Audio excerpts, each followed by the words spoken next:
কেমন আছো? আশা করি তোমরা ভালো আছো, আমরাও ভালো আছি। আমার চ্যানেলে তোমাদের সবাইকে স্বাগত, ওয়েলকাম বন্ধুরা, সুলেখার চ্যানেলে। আজকে আবার একটা নতুন রেসিপি নিয়ে হাজির হয়ে গেলাম। নতুন রেসিপি, নতুন ভিডিও। আজকে নিয়ে এসেছি অনুষ্ঠান বাড়ির মতন লাল শাক কীভাবে ভাজা হয়, সেটা লাল শাকের রেসিপিটা তোমাদের দেখাচ্ছি। একদম স্কিপ করবে না, ফুল ভিডিও দেখতে থাকো বন্ধুরা, পুরো অনুষ্ঠান বাড়ির মতো। গুড মর্নিং বন্ধুরা, তোমরা কেমন আছো? আশা করি তোমরা ভালো আছো, আমরাও ভালো আছি। আমার চ্যানেলে তোমাদের সবাইকে স্বাগত, ওয়েলকাম বন্ধুরা, সুলেখার চ্যানেলে। আজকে আবার একটা নতুন ভিডিও নিয়ে হাজির হয়ে গেলাম। নতুন ভিডিও, নতুন মেনু। তোমার দাদাভাই একদম ফ্রেশ লাল শাক এনেছে। আজকে লাল শাক কীভাবে করি একদম স্কিপ করবে না, ফুল ভিডিও দেখতে থাকো। একদম দুর্দান্ত একটা রেসিপি বানাবো, একদম স্কিপ করবে না, ফুল ভিডিও দেখতে থাকো বন্ধুরা, কীভাবে এই লাল শাকের রেসিপিটা বানাই। লাল শাকটাকে ভালো করে ধুয়ে সুন্দর করে কুচিয়ে নিয়েছি। আর একদম যত ঝিরিঝিরি করে কোচাবে তত ভালো টেস্ট হবে।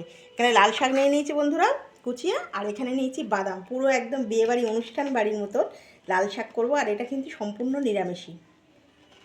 এবার কড়াইটায় বসিয়ে দেবো। কড়াই বসিয়ে দিলাম, এবার গ্যাসটা জ্বালিয়ে দিচ্ছি। কড়াইটা গরম হোক, তারপর তেল দেবো বন্ধুরা। এবার তেল দিচ্ছি, অল্প করে সাদা তেল দিয়ে দিচ্ছি। একদম অল্প করে সাদা তেল দিলাম, কেন আগে বাদামটা ভেজে নেবো বন্ধুরা। এবার এই যে বাদামটা দিয়ে দিচ্ছি, বাদামটাকে ভেজে নেবো ভালো করে। এই যে একটু ভালো করে ভেজে নেব, নিয়ে তুলে নেব। একদম অনুষ্ঠান বাড়ি। এটা আমার মার থেকে দিদা আরও ভালো বানাতো। এটা খেয়েই ছোটোবেলা থেকে বড় হয়ে গেছি এই লাল শাক এরমভাবে। বাদামগুলো ভাজা হয়ে গেছে, এবার তুলে নেব।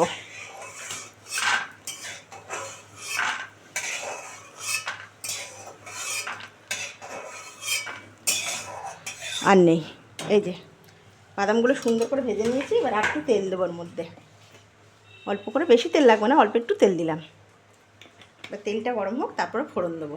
কালো জিরে, এই যে কালো জিরে আর শুকনো লঙ্কা ফোড়ন দিলাম। একটু ভাজা ভাজা হয়ে যাবে, তারপরে দেবো একটু অল্প করে পোস্ত।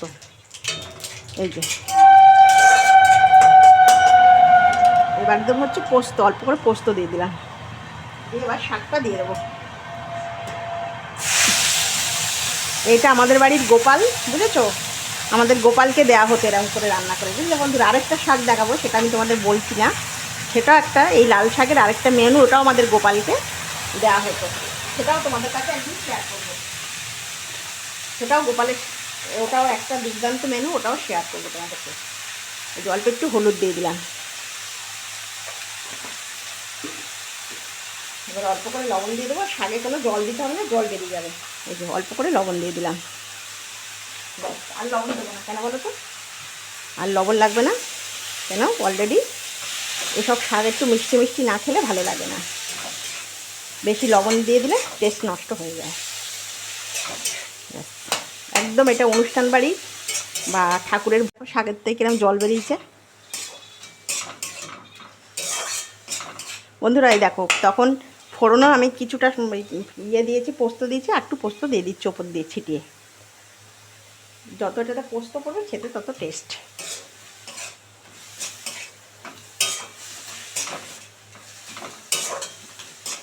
তা একটু হোক, তারপরে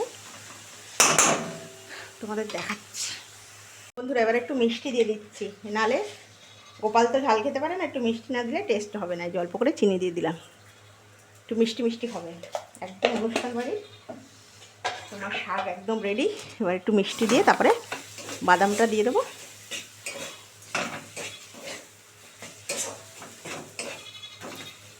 এবার এই বাদামগুলো দিয়ে দিচ্ছি।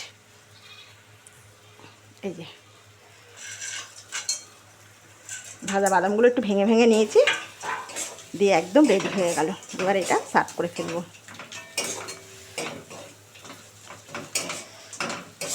ব্যাস, একদম রেডি হয়ে গেল শাক। ব্যাস হয়ে গেল, এটা সার্ভ করে ফেলবো। একদম অনুষ্ঠান বাড়ি বাদাম পোস্ত দিয়ে একদম শাক, লাল শাক রেডি, একদম দুর্দান্ত খেতে। আর এটা আমাদের বাড়ির গোপালকেও আমরা করে দিতাম বন্ধুরা। এটা আবার তোমাদের কাছে সার্ভ করে ফেলবো। একদম অনুষ্ঠান বাড়ির লাল শাক একদম রেডি হয়ে গেল। এটা যদি তোমাদের ভালো লাগে প্লিজ একটা লাইক করে দিও, সাবস্ক্রাইব করে দিও, আর বন্ধুদের সঙ্গে শেয়ার করে দিও। আর কেমন লাগলো এই অনুষ্ঠান বাড়ির লাল শাক অবশ্যই আমাকে কমেন্ট করে জানিও। আর যারা যারা কমেন্ট করছো তাদেরকে অসংখ্য ধন্যবাদ ও ভালোবাসা।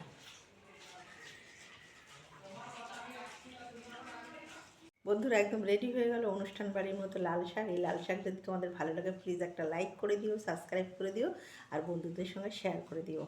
আর এটা আমার মার থেকে শেখা বন্ধুরা তোমাদের কাছে শেয়ার করলাম। আর খুব ভালো থাকবে, খুব সাবধানে থাকবে, আবার প্রচণ্ড ঠান্ডা পড়েছে।